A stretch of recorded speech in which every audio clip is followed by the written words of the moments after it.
Assalamualaikum warahmatullahi wabarakatuh. Perkenalkan, nama saya Nur Hestiani. Saya dari kelas A.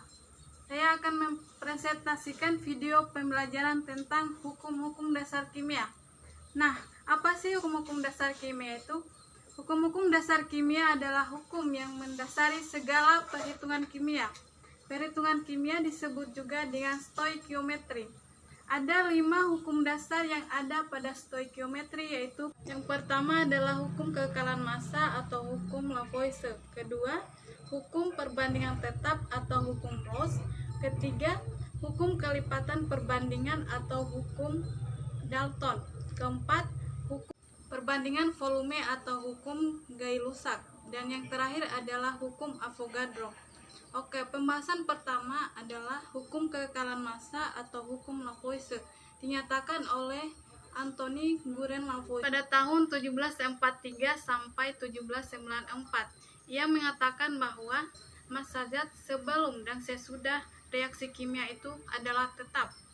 Contohnya, H2 ditambah O2 menghasilkan H2O. H2 dan O2 masing-masing bereaksi 1 gram dan 8 gram akan menghasilkan 9 gram H2O jika dijumlahkan. Bahwa massa zat sebelum bereaksi sama dengan massa zat setelah bereaksi. Berarti H2 dan O2 telah habis bereaksi. Pembahasan kedua, hukum perbandingan tetap atau hukum Rawls, dinyatakan oleh Joseph Louis Rawls pada tahun 1754 sampai 1826. Ia mengatakan bahwa perbandingan massa unsur-unsur dalam suatu senyawa adalah tetap. Oke, kita lihat contohnya di sini. H2 ditambah O2 akan menghasilkan H2O. Jika 1 gram H2 ditambah 8 gram O2 akan menghasilkan 9 gram O.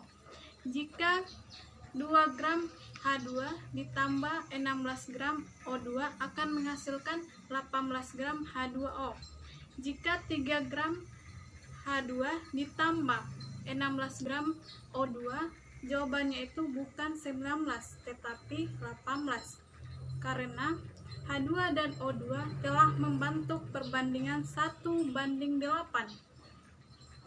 Oleh karena itu, H2 yang bereaksi tetap 2 gram dan mempunyai sisa 1 gram H2 yang tidak bereaksi dengan oksigen. Ke pembahasan ketiga, yaitu hukum kelipatan perbandingan atau hukum Dalton, dinyatakan oleh John Dalton pada tahun 1766 sampai 1844. Ia mengatakan bahwa apabila 2 senyawa dibentuk menjadi 2 unsur yang sama, perbandingan senyawa unsur tersebut merupakan bilangan bulat dan sederhana. Oke, kita lihat contohnya di sini. Massa H pada H2O adalah 12 gram, massa H pada H2O2 juga 12 gram. Massa O pada H2O 16 gram dan pada H2O2 32 gram. Perbandingan H1 banding H2 sama dengan 12 banding 12 sama dengan 1:1. Perbandingan O1 banding O2 sama dengan 16 banding 32 sama dengan 1:2. Oke, yang keempat adalah hukum perbandingan volume atau hukum Gay-Lussac, dinyatakan oleh Joseph Louis Gay-Lussac pada tahun 1778 sampai 1850.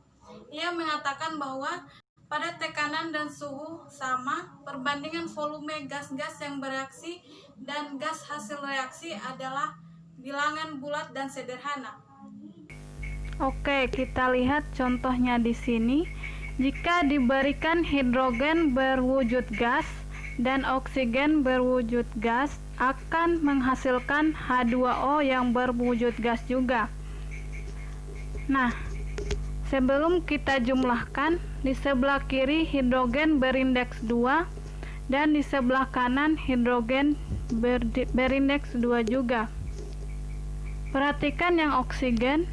Oksigen di sebelah kiri berjumlah 2 dan oksigen di sebelah kanan berjumlah 1. maka kita beri koefisien 2 agar jumlah oksigennya sama.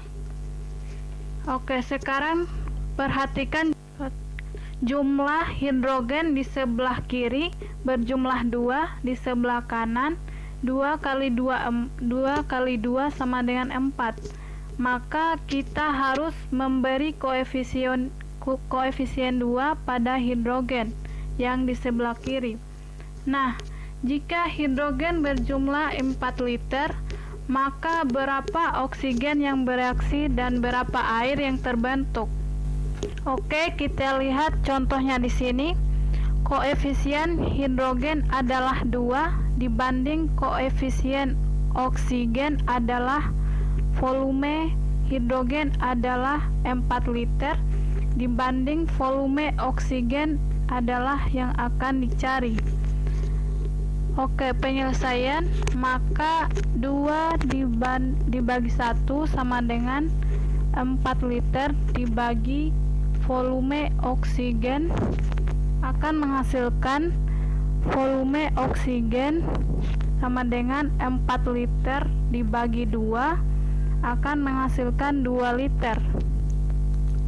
Oke, selanjutnya koefisien oksigen adalah 1 dibanding koefisien H2O adalah 2 menghasilkan volume O2 adalah 2 liter dibanding volume H2O adalah yang dicari.